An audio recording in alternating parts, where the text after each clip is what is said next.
Nursing ও midwifery অধিদপ্তরকে সচিবালয় থেকে আগত আমলারা দুর্নীতির আখড়া হিসেবে তৈরি করছে।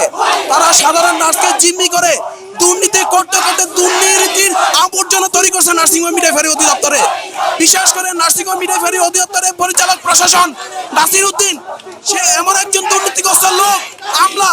তারপরে নার্সরা আজকে নির্যাতিত, নিষ্পেষিত, অত্যাচারিত।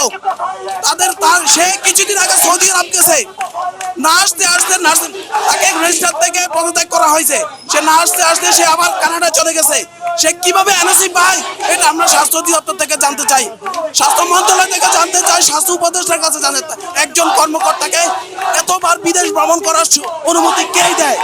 আমরা সাথে সাথে জানতে চাই সে একজন উপসচিব হয়ে কানাডায় বেগমপাড়া তার বাড়ি কিভাবে, তার সন্তানরা সেখানে পড়ালেখা করে কিভাবে, কোন টাকার উৎসে, এটা আমরা স্বাস্থ্য উপদেষ্টার কাছে জানতে চাই, বাংলাদেশের সরকারের কাছে জানতে চাই।